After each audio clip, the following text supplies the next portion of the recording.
আশুরার উপলক্ষ আসলেই আমরা হাই হাসান হাই হোসেনের দিকে চলে যাই, অথচ 61 হিজরি সেই ঘটনা, কারবালার সেই বিয়োগান্তক ঘটনার সময় কি রাসূল সাল্লাল্লাহু আলাইহি ওয়াসাল্লাম ছিলেন? আশুরার ফজিলত কে বর্ণনা করেছেন? রাসূলুল্লাহ সাল্লাল্লাহু আলাইহি ওয়াসাল্লাম।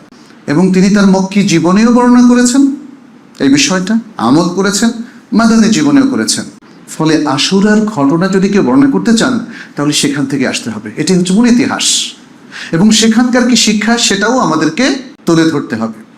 এখানে আমরা দেখি যে বুখারী মুসলিমের যে বিখ্যাত হাদিস, সেখানে এসছে এইভাবে যে নবী সাল্লাল্লাহু আলাইহি ওয়াসাল্লাম যখন মদিনায় আসলেন, দেখলেন যে ইহুদিরা সিয়াম পালন করছে, আশুরার সিয়াম। তখন তিনি বললেন যে কেন তারা এই সিয়াম পালন করছে, অথবা তাদেরকে জিজ্ঞেস করলেন তোমরা কেন সিয়াম পালন করছো? তারা তখন বললেন যে এই দিনে, এই বিশেষ দিনে আল্লাহ সুবহানাহু ওয়া তাআলা মূসা এবং তার কওমকে নাজাত দিয়েছিলেন, ফিরাউন এবং তার কওমকে নিমজ্জিত করেছিলেন। ফলে মূসা আলাইহিস সালাম এই দিনে তিনি আল্লাহ শুকরিয়া আদায় করে সিয়াম রেখেছিলেন। আর আমরাও তাকে ইত্তেবা করে, দেখেন, তাকে ইত্তেবা করে আমরা সিয়াম পালন করছি। কি সুন্দর, কি সুন্দর ইতিহাস, পরিচ্ছন্ন ইতিহাস, আল্লাহকে মানে আল্লাহ শুকর করার ইতিহাস, আল্লাহকে স্বীকৃতি দেওয়ার ইতিহাস। কারণ রক্ষা করেছেন কে? আল্লাহ। আজকে মানুষ কত খাজা বাবা, অমুক বাবা, তমুক বাবার কাছে চলে যায় রক্ষা করার জন্য, কিন্তু সেই মানুষের প্রাচীন ইতিহাসও দেখেন সেখানে তাওহীদ আছে। মূসা আলাইহিস সালামের নেতৃত্বে যেহেতু এটা হয়েছে, আল্লাহ তাআলা তাওহীদের পক্ষকে বিজয় দান করেছিলেন। আল্লাহ তাআলা শিরক এবং আহলুশ শিরক তাদের মূলোৎপাটন করেছিলেন।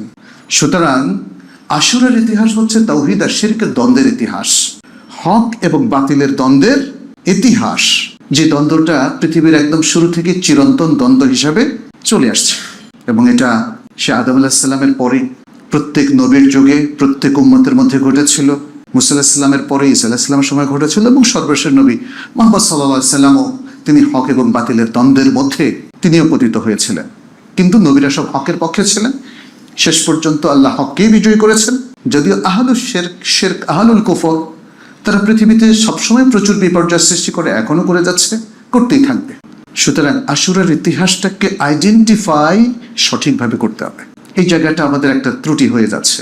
ঐতিহাসিক যে কোনো ঘটনাকে আপনি আশুরার মূল তাৎপর্য হিসাবে উপস্থাপন করতে পারেন না।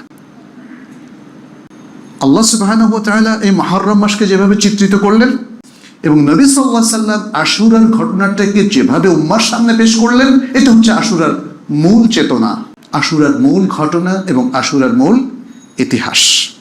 কারবালার প্রান্তরে যেটা ঘটেছিল সেটা মুসলিম খেলাফতের সময়ের একটা ঘটনা, কোনো সন্দেহ নেই। হুসাইন রাদিয়াল্লাহু তাআলা আনহু তিনি অত্যন্ত মাজলুম হয়েই তিনি শহীদ হয়েছিলেন।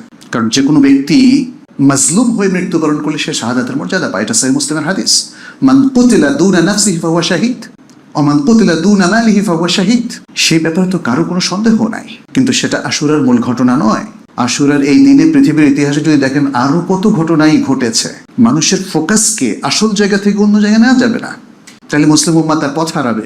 শিক্ষার ফোকাসকে মূল জায়গা থেকে যদি অন্য জায়গা নিয়ে যান, তাহলে প্রকৃত ইসলামী শিক্ষার সেখানে বহিঃপ্রকাশ হবে না। জাতীয় শিক্ষার মূল ফোকাসটা যদি আমাদের নিজস্ব কৃষ্টি কালচার, ইসলামিক কৃষ্টি কালচার এবং আমাদের মনন মেধা থেকে অন্যদিকে চলে যায়, তাহলে কিন্তু সেই শিক্ষাটা আমাদেরকে প্রকৃত শিক্ষিত করবে না। এটা আমাদেরকে বুঝতে হবে। এই জন্য আশুরার মূল ফোকাসটাকে নির্ধারণ করাটাকে খুব জরুরি মনে করছি। যে শিক্ষাই আমরা নেই না কেন, কোরআন হোক হাদিস হোক, যে শিক্ষা, তার মূল ফোকাসটা কি, শরিয়াতের মূল মাকসাদটা কি, মূল মোটিভটা কি, শরিয়া আসলে কি চাচ্ছেন, এই বিষয়গুলো আমাদেরকে জানতে হবে। আশুরার মূল বিষয়টাও সেই জন্য আমাদের জন্য এত গুরুত্বপূর্ণ। আমরা এই জন্য আশুরার ফোকাসটাকে যেন ঠিক করি, আর এই দিনে অথবা এই দিনের বাইরে জুলুমের যত ঘটনাই ঘটেছে সব কিছুর বিরুদ্ধে আমরা অবস্থান নেব।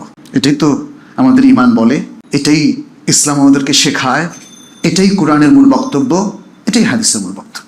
এখন কেমন যেন বিষয়গুলো হয়ে গেছে যে আশুরার মূল ফোকাসটা ঠিক করতে গেলে অনেকে মনে করে কারবালায় হয়তো কেউ একজন জালিমের পক্ষ নিচ্ছে। ব্যাপারটা তো মোটেই তা নয়, ব্যাপারটা কিন্তু মোটেই তা নয়। প্রত্যেকে তার নিজের মতো করে বুঝতে শুরু করে, আর সবাইকে রিফিউট করে, সবাইকে ভুল বলে, বিভ্রান্ত বলে। আসলে এই ধরনের অ্যানালাইসিসে যাওয়া যাবে না। আমাদেরকে শরিয়ার মূল চেতনাটাকে বুঝতে হবে, মূল ফোকাসটাকে বুঝতে হবে, এবং সেখান থেকে লেসনগুলো বের করে নিয়ে আসতে হবে। আল্লাহ আমাদের সবাইকে তৌফিক দান করুন।